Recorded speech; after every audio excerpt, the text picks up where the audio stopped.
காலின் அமைப்புக்கு ஏற்ற மாதிரி மாறக்கூடிய ஒரு அணிகள் இருக்கு அப்படின்னா அதுதான் தண்டைங்கிறது. இந்த தண்டையை பாத்தீங்க அப்படின்னா நீங்க வந்து மேம்போக்கா பார்க்கறதுக்கு முழுமையா இருக்கிற மாதிரி தான் உங்களுக்கு தோணும். ஆனா இந்த தண்டையை வந்து நம்ம ரெண்டா பிரிக்க முடியும். இந்த ரெண்டு பகுதிக்கு நடுவுல காலை வச்சு இதை மூடி இங்க திருப்பி வந்து மூட்டி விட்டுருவாங்க. அப்ப இந்த தண்டையை வந்து நம்ம அணிஞ்சிக்கலாம். இந்த தண்டையும் பாத்தீங்க அப்படின்னா சிலம்பு மாதிரி தான், உள்ள வந்து பரல்கள் இருக்கும், சத்தம் எல்லாம் நல்லா வரும். இப்படிதான் தண்டைங்கிறது இருந்தது. பெண்கள் வந்து அதிகமாக அணியக்கூடிய அணிகலனாக இந்த தண்டைங்கிறது இருந்திருக்கு. இந்த வாழை மரத்துக்கும் பெண்ணுக்கும் ஓய்மை சொல்ற மாதிரி ஒரு பாட்டு இருக்கும். அது கூட பாத்தீங்கன்னா தலைவிரிக்கும் பூச்சூடும் தண்டை அணியும் அப்படின்னு இந்த ஆபரணத்தை தான் சொல்லியிருப்பாங்க. இந்த தண்டை வந்து இன்னைக்கும் கூட தமிழருடைய வாழ்க்கையில ஒரு அங்கமா இருக்குன்னு நம்ம சொல்லணும். ஏன்னா இப்போ வந்து யாரும் சிலம்பு வந்து பொதுவா அணியறது இல்ல, அதே மாதிரி கை சிலம்பாட்டம்ங்கிறதும் பொதுவா நடைபெறது இல்ல. ஆனாலும் கூட வீடுகளில் வந்து குழந்தைங்க பிறந்தது அப்படின்னா அந்த குழந்தைங்களுக்கு வந்து முதல்ல தண்டை அணியக்கூடிய வழக்கம்ங்கிறது காணப்படுது. நம்ம வீட்டில் பார்த்தோம் அப்படின்னா அதுக்கு தண்டைங்கிற பேரே நமக்கு தெரியாது. இப்போ பார்த்தோம்னா இது வந்து பார்க்கறதுக்கு ஒரு கம்பி மாதிரி இருக்கும். இதுதான் எல்லா குழந்தை காலையும் போட்டு விடுவாங்க. இதுல பாத்தீங்க அப்படின்னா வெவ்வேறு உலகங்களை கொண்ட கம்பிகளை வச்சு ஒன்னா முறுக்கிருக்காங்க. அதனால இதுக்கு வந்து முறுக்கு தண்டை அப்படின்னு பேரு. இதுவும் தண்டையில ஒரு வகை தான்.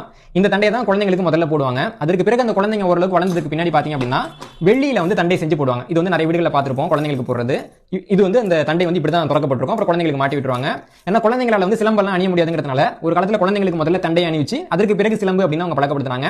ஆனா சிலம்பு அணியக்கூடிய அந்த மரபுன்றது இன்னைக்கு மறைஞ்சே போனாலும் கூட தண்டை அணியக்கூடிய மரபு அப்படிங்கிறது தொடர்ந்துகிட்டே இருக்கின்றது மிக முக்கியமான ஆச்சரியங்கள்ல ஒண்ணு. தண்டை அணியதன் மூலமாக குழந்தைகளுடைய கால் பலப்படும். அதே சமயம் குழந்தைங்க எங்கேயாவது நகர்ந்ததுன்னா அந்த சத்தம் வந்து நமக்கு தெரிய வரும் அப்படின்னா நிறைய நம்பிக்கைகள் இருக்கு.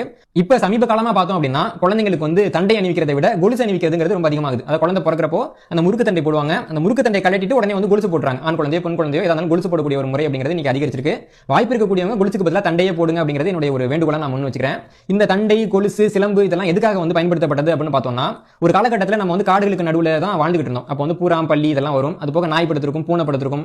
இது இல்லாம நம்ம வந்து எங்கேயாவது போறோம் அப்படின்னா நம்முடைய சத்தம் வர்றப்போ வேற யாராவது இருக்காங்கன்னா அவங்க அமைதியாகிறதுக்கு விளங்கி போறதுக்கு ஒரு வாய்ப்பு இருக்கும். இப்படிப்பட்ட காரணங்களுக்காக தான் சத்தம் வரக்கூடிய அணிகலன்களை காலில் அணியக்கூடிய ஒரு மரபுன்றது இருந்தது. இப்போ நம்ம பார்த்தோம் அப்படின்னா இதுல வந்து சில மருத்துவ குணங்கள் இருக்கு. சில கால் நரம்புகள் அழுத்துறதுனால அதன் மூலமாக நன்மைகள் நடக்குது அப்படின்னா சில பேர் சொல்றாங்க. ஆனா மருத்துவ ரீதியாக, அறிவியல் ரீதியாக அதற்கு வந்து அவங்க நல்ல சான்றுகளை கொடுக்க முடியுதா அப்படின்றது ஒரு மிகப்பெரிய கேள்விக்குறி தான். உண்மையாகவே இதுல மருத்துவ நலன்கள் இருக்கு அப்படின்னா மகிழ்ச்சி தான். ஆனால் அது வந்து ஆய்வு செய்து நிரூபிக்கப்பட வேண்டும் அப்படிங்கறதை நம்ம இங்க பாக்குறோம்.